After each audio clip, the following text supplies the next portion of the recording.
Let's talk about careers. And I want you to forget everything you've ever heard about climbing the corporate ladder. Seriously, that idea is, well, it's completely outdated. See, a career today isn't some straight line to the top anymore. It's way more interesting than that. It's about collecting skills, gathering experiences, and building a toolkit that you can use to create something that's uniquely yours.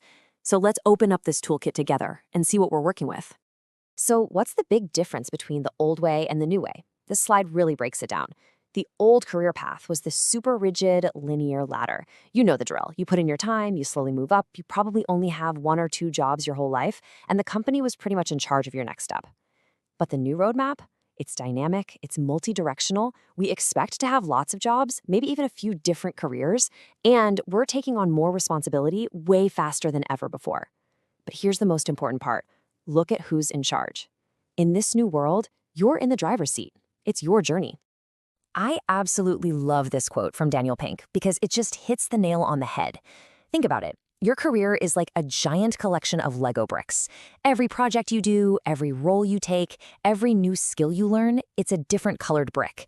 And the coolest part is you can take them apart and put them back together in brand new ways to build the career that you want, not the one somebody else laid out for you. Okay, so how do you actually start collecting all these Lego pieces for your toolkit? Well, the great news is you don't have to quit your job to do it. The best place to start is often right where you are, right now.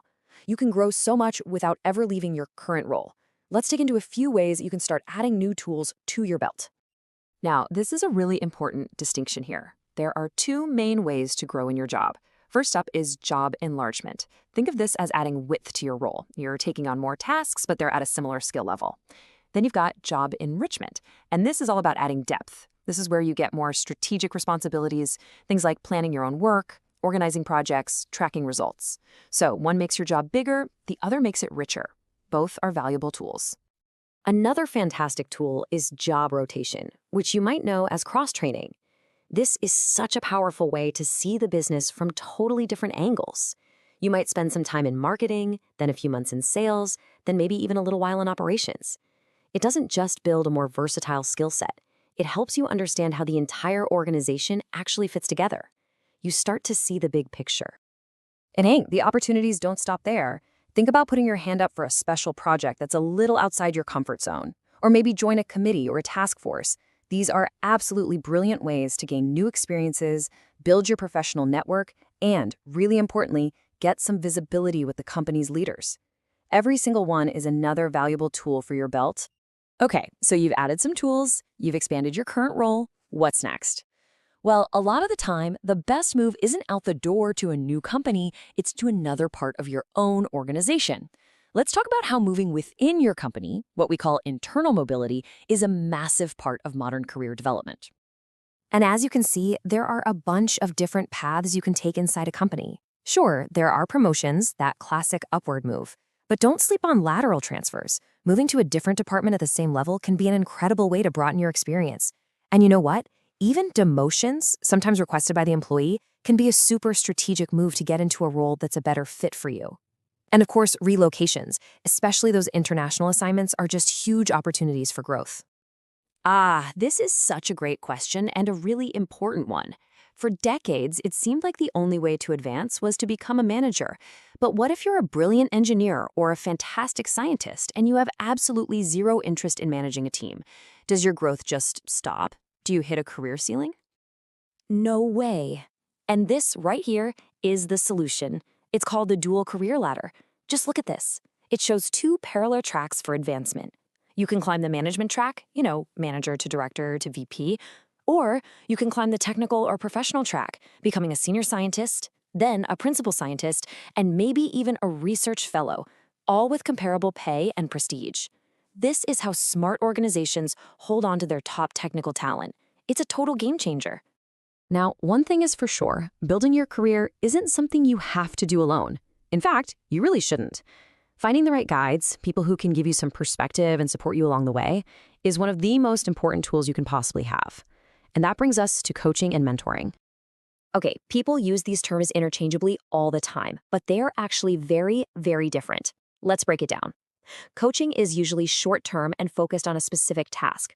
A coach has a set agenda to help you improve a particular skill, like public speaking. Mentoring, on the other hand, is a long-term, power-free relationship. A mentor takes a much broader view of you as a person, using their own life experience to guide your professional journey. And here's the beautiful thing about mentorship. Everybody wins. It's a true three-way win. The mentee? Well, they get priceless advice and visibility. The mentor? They get to develop their own leadership style and get exposed to fresh new perspectives. And the organization itself? It holds on to its best people, morale goes up, and turnover goes down. It's this powerful, positive cycle of growth for everyone involved. So let's zoom out for a second. Why does all of this individual career development stuff actually matter to the organization as a whole? Well, because every single tool you add to your kit, every new experience you gain, it all contributes to the overall strength and the future of the entire company. It all comes down to this one really important concept: bench strength. Think of it like a sports team. A great team doesn't just have amazing starters, it has a deep bench of talented players ready to step up. For a company, bench strength is its pool of people who are ready and able to step into leadership roles.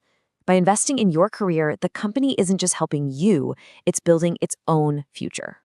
So if there's one core idea to take away from all this, it's this. Career development is a partnership. It's a two-way street. You, the individual, are in the driver's seat. It's your job to decide where you want to go and start planning the route. And the organization's job? To provide the support, the resources, and the opportunities to help you get there. The individual decides and the organization provides. All right, we've talked about job enrichments, internal moves, finding mentors, and this whole new career roadmap. You now have a framework, a new way to think about your own professional toolkit. So I'll just leave you with a question on the screen. You have the tools. What's your next move?